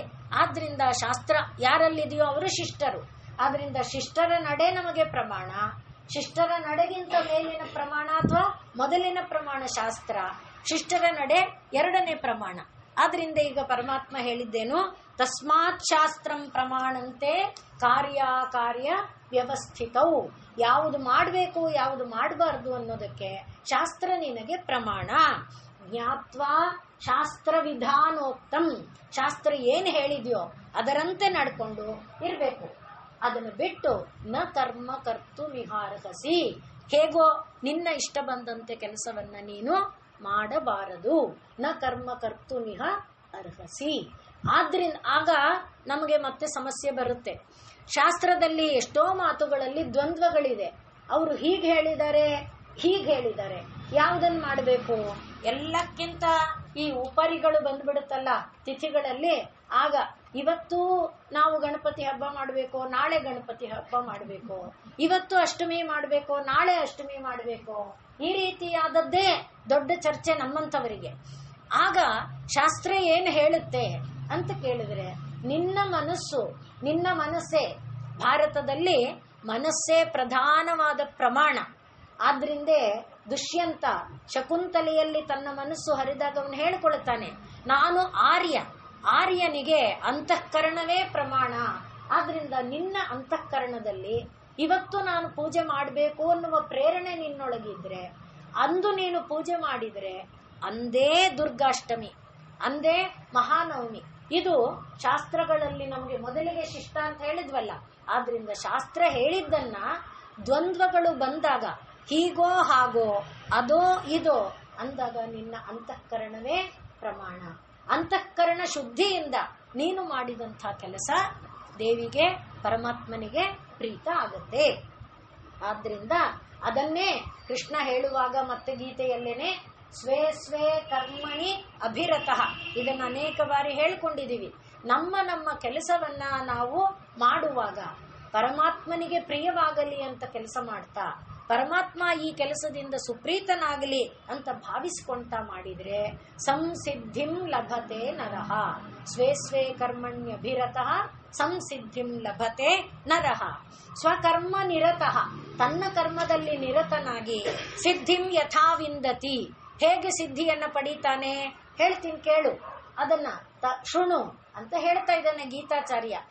ಯಾವ ರೀತಿಯಲ್ಲಪ್ಪ ಅಂದ್ರೆ, ಯತಃ ಪ್ರವೃತ್ತಿ ಭೂತಾನಾಂ, ಎಲ್ಲ ಜೀವಿಗಳು ಯಾರಿಂದ ಹುಟ್ಟಿದೆಯೋ, ಯತಃ ಪ್ರವೃತ್ತಿ ಭೂತಾನಾಂ ಏನ ಸರ್ವಮಿದಂ ತತಂ, ಯಾರಿಂದ ಈ ಪ್ರಪಂಚ ಎಲ್ಲ ತುಂಬಿಕೊಂಡಿದೆಯೋ ಅವನನ್ನ ಸ್ವಕರ್ಮಣ ತಮಭ್ಯರ್ಚ್ಯ, ನೀನು ಮಾಡುವಂಥ ಕೆಲಸದಿಂದ, ನೀನಾಡುವ ಉಸಿರಾಟದಿಂದ, ನೀನು ನೋಡುವ ನೋಟದಿಂದ, ನೀನು ಹೇಳುವ ಮಾತುಗಳಿಂದ, ನೀನು ಕೇಳುವ ಶಬ್ದಗಳಿಂದ, ಅದೇ ಪೂಜೆ. ಹಾಗೆ ನೀನು ಮಾಡಿದ ಪೂಜೆಯಿಂದ ನಾನು ಸುಪ್ರೀತನಾಗುತ್ತೇನೆ, ಅದರ ಮೂಲಕ ಸಿದ್ಧಿಯನ್ನ ಪಡೆಯಬಹುದು. ಹೀಗೆ ಪರಮಾತ್ಮ ಸ್ವಭಾವ ನಿಯತಂ ಕರ್ಮ, ಪ್ರತಿಯೊಬ್ಬನಿಗೂ ಕೂಡ ಸ್ವಭಾವದಿಂದನೇ ಕೆಲವು ಕರ್ಮಗಳಿರುತ್ತೆ. ಅಂದ್ರೆ ಉದಾಹರಣೆಗೆ ಹಕ್ಕಿಗೆ ಹಾರ್ಕೊಂಡು ಹೋಗೋದು ಸಹಜ ಸ್ವಭಾವ, ನೀರಿಗೆ ಹರ್ಕೊಂಡು ಹೋಗೋದು ಸಹಜ ಸ್ವಭಾವ, ಆ ರೀತಿಯಾದ ಗಾಳಿಗೆ ಬೀಸ್ತಾ ಹೋಗೋದು. ಹಾಗೆ ಸ್ವಭಾವ ನಿಯತಂ ಕರ್ಮ ಪ್ರತಿಯೊಂದಕ್ಕೆ ಇದೆ. ಅದನ್ನ ಕುರುವನ್ನ, ಆ ಸ್ವಭಾವ ನಿಯತವಾದ ಕರ್ಮವನ್ನ ಮಾಡ್ತಾ ಇದ್ರೆ ನ ಆಪ್ನೋತಿ ಕಿಲ್ಬಿಷಂ, ಯಾರೂ ಪಾಪವನ್ನ ಹೊಂದೋದಿಲ್ಲ.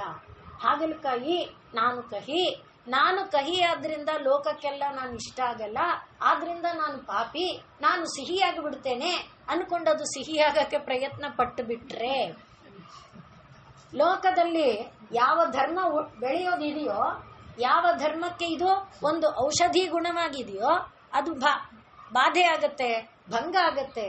ಆದ್ರಿಂದ ನಾನು ಹೇಗಿರ್ಬೇಕು, ಈಗ ನಾವು ಹೇಳಿದ್ವಲ್ಲ, ತನ್ನ ಒಂದು ಸ್ವಭಾವನೀಯ ಕರ್ಮ ಕುರುವನ್, ಇದು ನನ್ನ ಪಾಲಿಗೆ ದೇವರು ಕೊಟ್ಟಿದ್ದಾನೆ, ನೀನ್ ಕಹಿಯಾಗಿರ್ಬೇಕು ಅಂತ. ಯಾಕೋ ನಂಗೆ ಗೊತ್ತಿಲ್ಲ, ನಾನು ಕಹಿಯಾಗಿದ್ದೇನೆ, ನಾನು ಹೀಗೆ ಇರ್ತೇನೆ. ಆ ರೀತಿಯಲ್ಲಿದ್ದು ಇದು ದೇವರ ಕೆಲಸ ಅಂತ ನೀನು ಭಾವಿಸ್ಕೊಂಡ್ರೆ ನ ಕಿಲ್ಬಿಷ, ಪಾಪ ನಿನಗೆ ಅಂಟೋದಿಲ್ಲ. ಆ ರೀತಿಯಲ್ಲಿ ಲೋಕಕ್ಕೆ ಅವನೇನು ಮಾಡಿದ್ದಾನೆ, ಶಿಷ್ಟ ಒಂದು ನಡೆಯನ್ನ ಬೋಧಿಸಿಕೊಟ್ಟಿದ್ದಾನೆ, ವರ್ಣಾಶ್ರಮ ಧರ್ಮಗಳನ್ನ ಬೋಧಿಸಿಕೊಟ್ಟಿದ್ದಾನೆ. ಆದ್ದರಿಂದ ಆ ವರ್ಣಾಶ್ರಮ ಧರ್ಮಗಳ ರೀತಿ ನೀತಿಗಳಿಂದ ನಮ್ಮ ನಡೆಯನ್ನ ನಾವು ತಿದ್ದುಕೊಂಡ್ರೆ ಅದರ ಮೂಲಕನೇ, ಅದರ ಬದಲಿಗೆ ಅವ್ರು ಹೀಗೆ ಮಾಡ್ತಾರೆ, ಇವ್ರು ಹಾಗೆ ಮಾಡ್ತಾರೆ, ನಾನು ಹಾಗೆ ಮಾಡ್ತೇನೆ, ನಾನು ಹಾಗೆ ಮಾಡಿದ್ರೆ ನನಗೆ ಫಲ ಸಿಕ್ಕುತ್ತೇನೆ, ನೀ ಮಾತ್ರ ಮಾಡ್ಬೋದು, ನಾ ಮಾಡಬಾರ್ದಾ ಅಂತ ಒಂದು ಪೈಪೋಟಿಯಿಂದ ಪರಮಾತ್ಮ ಸುಪ್ರೀತನಾಗಲ್ಲ ಅನ್ನುವುದನ್ನ 18ನೇ ಅಧ್ಯಾಯದಲ್ಲಿ ಗೀತೆಯನ್ನ ಉಪಸಂಹಾರ ಮಾಡುವಾಗ ಪರಮಾತ್ಮ ಘಂಟಾಘೋಷವಾಗಿ ಹೇಳ್ತಾ ಇದ್ದಾನೆ. ಆದ್ದರಿಂದ ಯಾವುದನ್ನ, ಯಾಕಪ್ಪ ಅಂದ್ರೆ ಯಾವುದು ದೋಷವಿಲ್ಲದಿಲ್ಲ. ಅವರದು ಬ್ರಾಹ್ಮಣರು ಅಂದ್ರೆ ತುಂಬಾ ಶುದ್ಧರು, ಅವರ ನಡೆ ನಾನು ಅನುಸರಿಸಿದ್ರೆ ನಂಗೆ ಒಳ್ಳೇದು, ಹಾಗಿಲ್ಲ. ದೋಷ ಇಲ್ಲದೆ ಇರೋದು ಯಾವುದೂ ಇಲ್ಲ ಅಂತ ಗೀತಾಚಾರ್ಯ ಹೇಳ್ತಿದ್ದಾನೆ. ಹೇಗೆ? ಅಗ್ನಿ ಇದೆ, ಬೆಂಕಿ ಪರಮ ಶುದ್ಧವಾದ್ದು, ಬೆಂಕಿಯಲ್ಲಿ ಬಿದ್ದದ್ದೆಲ್ಲ ಏನಾಗುತ್ತೆ, ಶುದ್ಧಿಯಾಗುತ್ತೆ. ಶುದ್ಧಿ ಮಾಡಬೇಕು ಅಂದ್ರೆ ಬೆಂಕಿಲಿ ಹಾಕ್ತೇವೆ, ಆದರೆ ಬೆಂಕಿಲಿ ಹೊಗೆ ಇಲ್ವೋ? ಇದೆ. ಹೊಗೆ ಕಣ್ಣು ಉರಿಸಲ್ವೋ? ಉರಿಸುತ್ತೆ. ಹೊಗೆ ಬಾಧೆ ಅಲ್ವೋ? ಮಸಿ ಮಾಡಲ್ವೋ? ಮಾಡ್ತಾರೆ. ರೀ ಮನೆ ಇವತ್ತಾನೆ ಕಟ್ಟಿದ್ದೇವೆ, ಈಗ ಹೊಗೆ ಮಾಡಿಬಿಟ್ರೆ ನಾವು ತಿರ್ಗಾ ಪೇಂಟ್ ಮಾಡಿಸ್ಬೇಕಾಗತ್ತೆ. ಅಂದ್ರೆ ಅಗ್ನಿಯಿಂದನೂ ತೊಂದರೆ ಇದೆ ತಾನೆ. ಅದನ್ನ ಪರಮಾತ್ಮ ಹೇಳ್ತಿರೋದು. ಧೂಮೇನ ಹೇಗೆ ಅಗ್ನಿ ಧೂಮದಿಂದ ಆವೃತವಾಗಿದೆಯೋ, ಧೂಮೇನ ಅಗ್ನಿರಿವಾವೃತ, ಅದೇ ರೀತಿಯಲ್ಲಿ ಸರ್ವಾರಂಭಾಗಿ ದೋಷೇಣ, ಎಲ್ಲದರೊಳಗೂ ದೋಷ ಇದೆ. ಆದ್ರಿಂದ ದೋಷ ಇಲ್ಲ ಅನ್ನೋದನ್ನು ಹುಡ್ಕಕ್ ಹೋಗಬೇಡಪ್ಪ. ಯಾವ ರೀತಿ ನಿನ್ನ ಸ್ವಭಾವ ಏನಿದೆ ಅದರಂತೆ ನೀನ್ ನಡ್ಕೋ. ನಿನ್ನ ಸ್ವಭಾವನೇ ಧರ್ಮ, ಆ ನಿನ್ನ ಧರ್ಮನೇ ದೇವರಿಗೆ ಪ್ರೀತಿಯಾಗುತ್ತೆ. ನಿನ್ನೊಳಗೇನಿರ್ಬೇಕು, ಇದರಿಂದ ನಾನು ದೇವರನ್ನು ಪ್ರೀತಿಪಡಿಸ್ತೇನೆ, ಅದೇ ಶಿಷ್ಟ ಪೂಜಿತ. ಆ ರೀತಿಯಾದ ನಡೆಯಿಂದ ದೇವಿಯನ್ನ ಆರಾಧನೆ ಮಾಡೋದಿದೆಯಲ್ಲ, ಶಿಷ್ಟ ಪೂಜಿತ. ಹಾಗೆ ದೇವಿಯನ್ನ ನಾವು ಸುಪ್ರೀತಗೊಳಿಸುವ ಒಂದು ಪ್ರಯತ್ನವನ್ನ ಮಾಡುವುದಕ್ಕೆ ಬೇಕಾದ ಮಾರ್ಗವನ್ನ ನಡೆದು ತೋರಿಸಿದಂಥ ಮಹಾತ್ಮರು, ಅವರನ್ನ ನಾವು ಭಾರತದಲ್ಲಿ ಸಾಮಾನ್ಯವಾಗಿ ಎಲ್ಲರನ್ನ ಪರಮಾತ್ಮ ಮತ್ತು ಪರಮಾತ್ಮನ ಅಂಶ, ಪರಮಾತ್ಮನ ಅವತಾರ ಅಂತ ಭಾವಿಸ್ತೇವೆ. ಅಂಥ ಪರಮಾತ್ಮ ಅವತಾರ ರೂಪಿಯಾದಂಥ ಶ್ರೀರಾಮಕೃಷ್ಣರು ತಾಯಿಯನ್ನ ನಿಜವಾದ ಹಿನ್ನೆಲೆಯಲ್ಲಿ ಇದು ಒಂದು ವಿಗ್ರಹ ಮಾತ್ರವಾ, ಇದು ಯಾವುದೋ ಒಂದು ಲೋಹದಿಂದ ತಯಾರಾಗಿರುವಂಥದ್ದ, ಇದರೊಳಗೆ ಶಕ್ತಿ ಇದೆಯಾ ಅನ್ನುವುದನ್ನು ಗಮನಿಸಿ ಯಾವ ರೀತಿ ನಾನು ನಡ್ಕೊಂಡ್ರೆ ಪರಮಾತ್ಮ ಪ್ರೀತನಾಗುತ್ತಾನೆ ಅನ್ನುವುದನ್ನ ತನ್ನ ನಡೆಯಿಂದ ತಾನು ತಿಳಿದುಕೊಂಡು ದೇವಿಯ ಆರಾಧನೆಯನ್ನ, ಶಿಷ್ಟ ಪೂಜಿತ ದೇವಿಯ ಆರಾಧನೆಯನ್ನ ಹೇಗೆ ಮಾಡಿದರೆ ದೇವಿ ಸುಪ್ರೀತಳಾಗ್ತಾಳೆ, ಸುಪ್ರಸನ್ನಳಾಗುತ್ತಾಳೆ ಅನ್ನುವುದನ್ನ ತಾನು ತಿಳ್ಕೊಂಡ ಮೇಲೆ, ನಾನ್ ತಿಳ್ಕೊಂಡಾಯ್ತಲ್ಲ, ನನ್ನ ಹೊಟ್ಟೆ ತುಂಬಿದೆಯಲ್ಲ, ನಾನು ಅಮೃತ ಕುಡ್ದಿದ್ದೀನಲ್ಲ ಅಂತ ಸುಮ್ಮನಾಗಲಿಲ್ಲ. ಇದನ್ನ 4 ಜನರಿಗೆ ಹೇಳೋಣ, ಅವರೂ ಉದ್ಧಾರ ಆಗೋದಿದ್ರೆ ಆಗಲಿ, ಅವರಿಗೂ ಒಳಿತಾಗಲಿ ಅನ್ನುವ ಭಾವನೆಯಲ್ಲಿ ಲೋಕದಲ್ಲಿ ತಾವು ಕಂಡ ಅಮೃತವನ್ನ ಹಂಚುವ ಪ್ರಯತ್ನದಿಂದ ಪ್ರಧಾನವಾಗಿ 13 ಜನರು, ಅನೇಕ ಜನರು ಅವ್ರ ಬಳಿ ಬಂದಿದ್ದಾರೆ, ಅನೇಕ ಮಹಿಮೆಗಳನ್ನು ಅವರು ತೋರಿಸಿದ್ದಾರೆ. ಅದರಲ್ಲಿ 13 ಜನರಿಗೆ ಅವರ ಕೈಯಿಂದಾನೇ ಕಾಷಾಯವನ್ನ ಕೊಟ್ಟು ಅವರಿಂದ ಲೋಕದಲ್ಲಿ ತತ್ವ ಪ್ರಚಾರ ಆಗುವಂತೆ ಮಾಡಿದಂಥ ಮಹಾಮಹಿಮರು, ಒಂದು ಭಾವದಲ್ಲಲ್ಲದೆ ಎಲ್ಲ ಭಾವದಿಂದ ಪರಮಾತ್ಮನನ್ನ ಕಂಡ ಮಹಾಪುರುಷರು, ಮಹಾ ಅವತಾರ ಪುರುಷರು. ಆದ್ರಿಂದ ಅವರನ್ನ ಅವತಾರ ವರಿಷ್ಠರು ಎಂಬುದಾಗಿ ಕರೀತಾರೆ. ಅಂಥ ಅವತಾರ ವರಿಷ್ಠರಾದಂಥ ಶ್ರೀರಾಮಕೃಷ್ಣರ ಜನ್ಮದಿನ ಇಂದು. ಆ ಜನ್ಮದಿನದ ಪ್ರಯುಕ್ತವಾಗಿ ಅವರನ್ನು ನಾವು ಸ್ಮರಿಸಿಕೊಳ್ತಾ, ಶಿಷ್ಟಪೂಜಿತಳಾಗುವ, ಶಿಷ್ಟೇಷ್ಟಳಾಗುವ ದೇವಿಯ ಕೃಪೆಯನ್ನ ಅವರು ಹೇಗೆ ಅನುಭವಿಸಿದರೋ ಅದನ್ನು ನಮಗೂ ಕೂಡ ಅವರು ಕರುಣಿಸಲಿ ಅಂತ ಪ್ರಾರ್ಥನೆ ಮಾಡಿಕೊಳ್ತಾ ಮುಂದಿನ ನಾಮವನ್ನು ನಾವು ನಾಳೆಯ ದಿವಸ